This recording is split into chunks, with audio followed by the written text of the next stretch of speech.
हाँ, ये sugar cane juice क्यों चढ़ाते हैं ये? हाँ, शिव जी के ऊपर अभिषेक जो होता है, जब शिव जी ने उसको धारण किया, अब कंठ में क्यों रखा? उन्होंने कंठ में रख लिया, नीचे उतर में नहीं जाने दिया। आप समझते हो? अब मैं आपको साइंटिफिकली बताता हूँ चीज़ें। हमारे यहाँ हमारे अंदर एक होती है पित्त की थैली। तो भाई हम लोग वहाँ से अपना नंद बाबा के मंदिर से निकल चुके हैं। तो गोस्वामी जी के जो सन है वो अभी हमको लेके जा रहे हैं आशीश्वर महादेव के मंदिर में। तो उसकी भी बहुत सारी स्टोरी है। यहाँ की बहुत मस्त वाली स्टोरी है। वो खुद बताएंगे। वो ये खुद बताएंगे। ओके। तो भाई यहाँ पे भाई शुगर केन जूस बहुत फेमस है चढ़ाने के लिए। हाँ, चढ़ाने के लिए। अच्छा, पीना हो तो बाद में पी लेना, और पहले। ओके चलो ठीक है। तो दूध चढ़ाने का ना गिलास। हाँ, चढ़ा दो। तो यहाँ पे शुगर केन जूस चढ़ाते हैं। हाँ, अच्छा, बाहर लाइट बम डाल देंगे। वाह, चलो पहली बार सुना है शुगर केन जूस चढ़ाते। तो भाई यहाँ पे शिव जी के लिए हमने लिया है गन्ने का जूस। Yes. जो अंदर चढ़ेगा।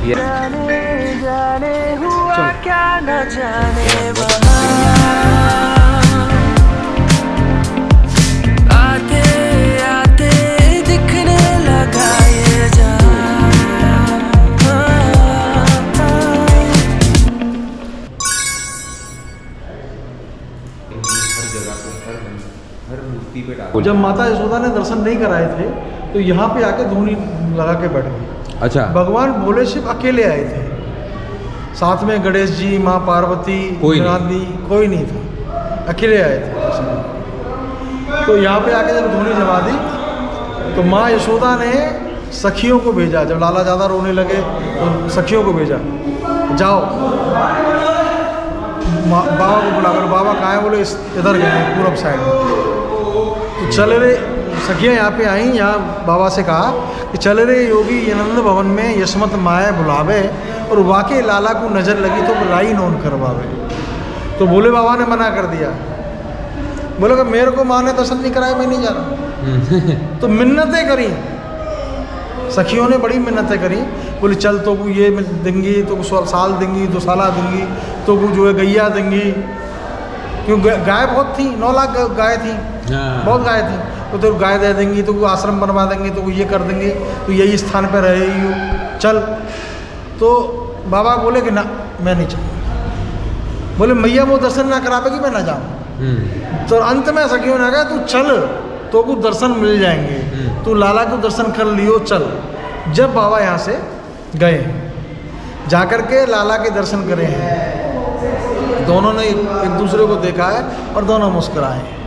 महादेव बाबा वहाँ पहुँचे हैं माँ के पास, तो लाला ने महादेव जी को देखा है, महादेव जी ने लाला को देखा है। और महादेव जी की आंखों से दर्शन करके अविरल अश्रु धारा बह रही है प्रेम की। महादेव बाबा मन में कह रहे हैं कि तेने मेरे को बड़ा कष्ट दिया है, बहुत देर तपस्या कराई है। तो ठाकुर जी हंसते हुए कह रहे हैं कि मेरे को पाना इतना आसान नहीं है, मेरे को पाना आसान नहीं है। जब मैं तुमसे मिलने जाता हूँ तब तुम भी तो मुझे परेशान करते हो। बोले ठीक है, तेरी जैसी इच्छा। माँ यशोदा कह रही है महादेव बाबा से कि बाबा रह रहे योगी नंद भवन में ब्रज में वासो कीजिए, और जब जब मेरो लाला रोवे तब तब दर्शन दीजिए। माँ यशोदा विनती कर रही है, हे प्रभु, हे महादेव बाबा, तुम मुँह पे कृपा कर और यहीं रहे, नंद भवन में ही रहे। और जब मेरो लाला रोवे ना, जब तुम आ जाइए और मेरे लाला को चुप करा दीजिए, को तेरे जादू कर दियो, तो देखे तो लाला हंसे, मुँह देखे तो रोवे। तो महादेव बाबा बोले कि मैं तो यहीं रहूं, तेरो लाला ही मुँह पे खेले। क्यों? कि मैंने आपको पहले बताया था कि यहाँ ब्रज में 3 पर्वत, तीनों देव जो हैं ब्रह्मा विष्णु महेश, तीनों पर्वत रूप में निवास करते हैं। नंदगांव में जो मंदिर है नंदीश्वर पर्वत के ऊपर में है, यानी शिव जी का पर्वत है नंदीश्वर पर्वत। बरसाना में जो राधा रानी का मंदिर है वो ब्रजमान जी का महल जिसके ऊपर बना हुआ है वो है ब्रह्मा जी का, ब्रह्माचल पर्वत है। और श्री गोवर्धन पर्वत जो है, जो 7 कोस की जिसकी परिक्रमा लगती है, वो विष्णु स्वरूप है। तो तीनों देवता यहाँ पहाड़ी रूप में निवास करते हैं। अच्छा। तो बोले महादेव का आपने बोला नंदीश्वर पर्वत, नंदगांव में। नंदगांव में, हाँ, बराबर है। ब्रह्मा जी का ब्रह्माचल पर्वत बरसाना वाला, और जो अभी हम लोग जाएंगे जी। श्री गिरिराज जी का पर्वत है गोवर्धन जी का, वो विष्णु जी कृष्णा जी। तो महादेव बाबा बोलते कि तेरा लाला तो मेरे ऊपर दिन भर खेलता है, तो इंतजाम में तो यहीं रहता हूँ। बोल के तो माँ बोली कि मैं तेरे को बुलाऊंगी कैसे, मैं तेरे को कैसे बुलाऊं, अगर मेरा लाला रोवे है तो मैं तेरे को कैसे बुलाऊं। तो जब महादेव बाबा ने बोला है कि मैं जहाँ तेरा लाला नहावे है ना, और यहाँ को जो पानी जाए वो मेरे सिर के ऊपर है के जाए। तो मैया बोली ठीक है बाबा, मैं तो जब ऐसी परेशानी होगी मैं तो नाली में तो बुला लूँगी। जो मोरी थी, नाली जिसको बोलते हैं ना, जिसमें वो पानी बाहर जाता है घर से, उसमें अपना, तो वो जो नंदीश्वर पर्वत पे आपने दर्शन किया होगा नंदीश्वर महादेव का, वो जल वहीं आता है। अच्छा। अंदर से आज भी नंद बाबा मंदिर में जब राजभोग होता है, दोपहर को जो भोग लगा धराया जाता है ठाकुर जी को, तो भोग उत्थापन करने के समय सबसे पहला थाली में से महादेव बाबा के लिए जाता है। वाह। आज भी वही प्रथा चल रही है।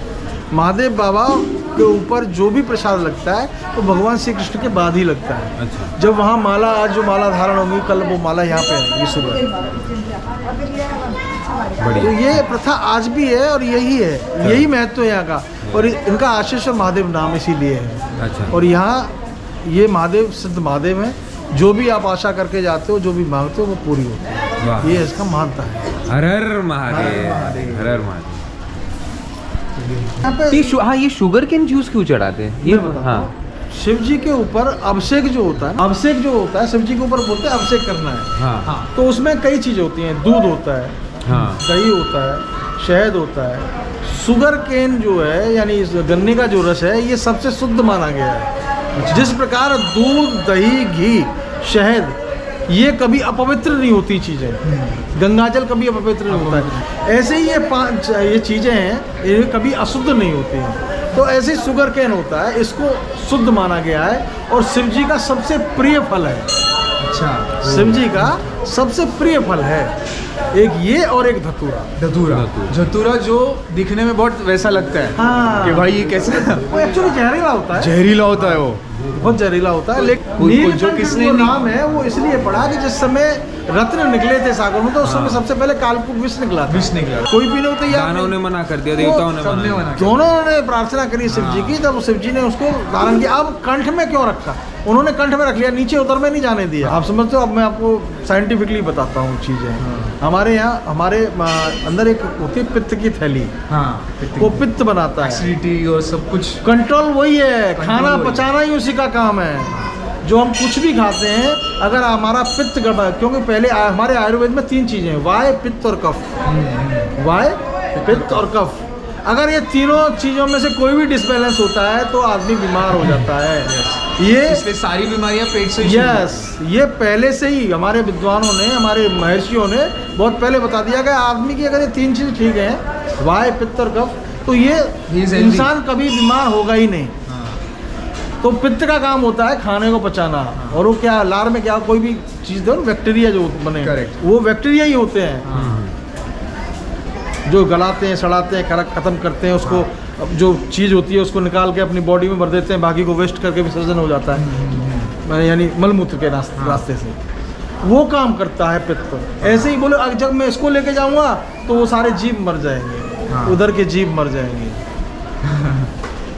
इतना तो कंठ में रख लिया। कंठ में रख लिया उन्होंने, तो उनका कंठ जो है नीला हो गया, तो उसी से नाम पड़ा नीलकंठ। भाई यहाँ पे ना कोई सेवा कर रहे हैं लोग, आके सेवा कर रहे हैं, तो सेवा हो रही है एक्चुअली यहाँ पे, क्लीन कर रहे हैं पूरा। ये सर जी की लस्सी, सर जी की नहीं, दही की लस्सी। हाँ दही की लस्सी बता बन रही है, फ्रेश लस्सी। भाई साहब को बाहर पानी पूरी दिख गई। यहाँ पे कौन सा पानी है? ये हींग वाला पानी है, ये पुदीना पानी, ये खट्टा मीठा, ये नींबू पानी। तो भाई ये क्या, ये आ गया अपना खाना, तंदूरी रोटी, ब्रिजवासी सब्जी और दाल।